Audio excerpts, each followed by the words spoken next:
Let us bow our heads for a moment and pray. O Lord, that you may speak to us either through me or in spite of me, but that we hear the whisperings of your Spirit in this afternoon, in our hearts and in our minds, and that you may be glorified. Amen. Make 2020 count. My mother had her own version of the Ten Commandments. Well, there were a few things that she believed in the Ten Commandments, but she thought maybe Moses has omitted a few or forgot to put a few in. So she added her version of the Ten Commandments. For one, she said, "Thou shalt not dance." So in our church, that was a sin. You should not dance. Well, later on in the church, they decided, well, you can dance just as long as you do not enjoy it. Then it becomes a sin. And there was a second one. I wonder if we can get the PPT on. There was a second one. The second slide, please. The second one was, "Thou shalt not chew bubble gum." Now, in those times, I mean, you that can remember the 60s and 70s, bubble gum looked a bit different from what it looked now. We had chappies, and those chappies were big. So it was quite impossible to chew very, very nicely on that. So my mother had a second addition to the Ten Commandments, "Thou shalt not chew bubblegum." And when I asked her about it, she said, well, if God wanted you to chew like a cow, he would make you a cow. So that was her reason for that. And then there was a third one. And my parents were creationists. They firmly believed that God created the heavens and the earth and the fish and the animals and Adam and Eve all in 6 days. The seventh day he rested, and on the eighth day he created libraries. They firmly believe in reading. We did not have a television for, I think, until I was end of high school. My father believed God made a radio and therefore you don't need a television. That's enough. But for the rest of the time we read books, stacks of books. So I grew up in the library and the church, and sometimes I confused the two, and until today I still love books. But then there was the Prime Edition. And the Prime Edition was this: "Thou shalt not be late." So that one was that was quite a thing. My mother had this perpetual habit of being early for everything. So we've been early for church. We've always been the first to arrive at church. When we went to the theater, we were first. There was nobody, and we were first. The Reiners family was always everywhere first. So somehow I think in our DNA, because it went to my brothers and the whole family, we're always early for everything. With that, I think what she tried to install in us was the value of time. Time. The one thing they wanted for us to really get was that time is precious. Time is precious. Time is valuable. And you don't waste time. And therefore I learned something through my life. I learned that we kill time. We save time. We rob and get robbed of time. We lose time. We have all the time in the world. But no one of us is powerful enough to stop the march of time or slow it down. Time is like the KTX. It is just going on, and now and then it will stop and you have to either get on or off. But for the rest, it is going. It's fast. In the psalm, the psalmist attributed to Moses tells us the following: number our time. He says to God, it's a prayer, he said, teach us to number our days. And this whole psalm is about time and how precious time is. And now we're standing at the end of 2019. In 2 days, 48 hours, maybe a bit more, it will be 2020. We look back, and if I look back at 2019, it was a very interesting year. Something happened, there were some happenings that were so great, and I thank God for that. During this year, I became a grandpa, and if I have time, I would show you all the pictures, but I know that will not be appropriate. But during this year, many other things happened. And maybe in your lives as well. But at the end of the year, we stand looking back and we say, wow, it was so fast. And 2020 is ahead of us. And if there's one thing that the Psalms says to us is, make 2020 count. Make it the best year ever. And there are 4 reasons for that.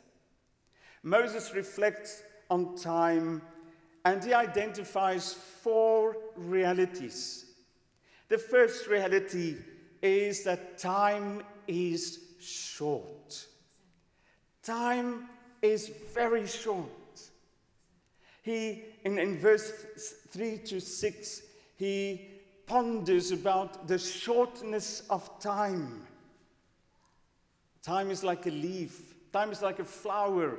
In the morning it opens, it blooms, but in the evening it's dead. And it has served its purpose. It's there and it's gone. A commentator on this psalm says the following. He says, imagine a room with the window open on both sides of the room.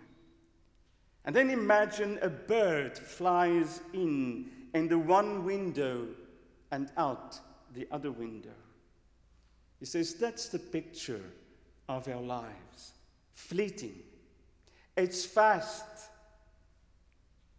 So Moses tells us time is short. Even if you live 70, 80 years, when you look back, it is short. When I look back at my life, well, I realized now the other day that it was 40 years ago that I started seminary. My goodness gracious, it feels like yesterday. But 40 years, when I was that age, 40 years sounded like eternity. But it's fast. The second thing that he wants us to know is that life is hard. Life is not a joke. Life is not something to take up lightly. Life is hard. And I think every one of us can attest to that. Yes, life is like climbing a mountain. Life is like running a marathon. Just think of the journey of life. And somebody worded it like this. He said, when we are toddlers, there's the frustration that no one understands us. No one knows what we want or what we need. And then we progress to our early school years, when there are the social cliques, the physical awkwardness, the bullies, and more. And then we, thank goodness, we graduated our high school just to find out that now is a time of paying our own bills. Up to then, mom and dad paid all the bills. After school, it's your responsibility. You have to get a job. You have to pay your own bills. And then we get married and we go to the next phase of life and it's babies. And then sort of in our middle years, the teenager thing, tsunami, what can we call it, hits us. Our kids become teenagers. And for those who have not experienced it, thou wilt experience it. Teenagers, you know what I mean. They're just a species on their own. And you have to work through all those crises. And then, at long last, the kids are out of the house. Paradise happened. But no. The next phase, you realize, well, there are physical challenges. You're middle age, and with that, its own set of problems. And then our senior years. And so life goes on with its challenges and with its beauty and all of that. But life isn't that easy. And this Moses tells us. He says, life is full of mistakes. We all make mistakes. We have to work through our mistakes and our things that our issues through our lives. And then Moses comes and he tells us, time is precious. Time is short. Life is hard. But time is precious. Because this very moment is gone forever. If you lost money, you can regain money, you can make money again. But if you lost time, time is gone forever. And he realizes that. And that is why he says, teach us to number our days. And he uses an expression that accountants use. He says you have to look at time the same way that you look at money, the way that you invest your money. It is precious. There's not much of it. When he asks of God, when he prays this prayer, teach us to number our days, he is asking God to help us to remember that every moment should count. Because the moments that are gone, they're gone. How do we do that? You see, we have the idea that only we have to cram in as much as possible. We have to say yes to everything. We have to fill our calendars and our day program up to the brim. This is not what Moses means when he prays to God, when he asks God, let us count our days, help us to number our days. He says, do the things that are worth doing. You have to be selective in your time to do those things that last, those things that are worth doing, and that includes gazing at a beautiful sunset. That includes playing with a kid. That includes that time that we spend with someone, those quality moments that we spend. It means to live in the moment. Most of us live either in the past or in the future. I see myself sometimes that I just have to ground myself again. This is the moment because my mind is here, and then it goes back, and then it goes to tomorrow, and so it goes on and on. Number our days is to let this day count. This day not to be wasted. So people who recognize the shortness of life, they stop at times to gaze at the stars, and marvel at the sunset. They want to live mindful of the eternal, but also mindful of the present. And then he goes on and he prays. He says to God, establish the work of your hands. Let your servants see what you're best at, the ways you rule and bless your children, and let the loveliness of our Lord, our God, rest on us, confirming our work. So what is he saying to God? He says, Lord, help me to get your yes on my life. Help me to live so that I get God's approval of my life, God's smile on my life. He also asked, God, please help me that my legacy is a legacy that will last. You see, one of the things that we know is that when we die, we leave something. Some people leave a lot of money and a lot of things that people can inherit. But all of us leave memories and a legacy. What is the legacy? And that is what Moses asked of God. Help me to leave a legacy that honors you. What are we doing with our time? So we have learned 3 things. We have learned that time is short. Life is hard, but time is precious. It's a gift. And now the last thing. The last thing is that God is consistent. You see, everything changes. And in this year that will come, many things will change. Many things that you did not expect to change will change. In the past year, many things changed. And as time is fleeting, as time is like the river just flowing to the sea, to the ocean, as time is exactly like the KTX, it's just going on. This text tells us in the first few verses, God is from everlasting to everlasting. He says God is from the vanishing point to the vanishing point.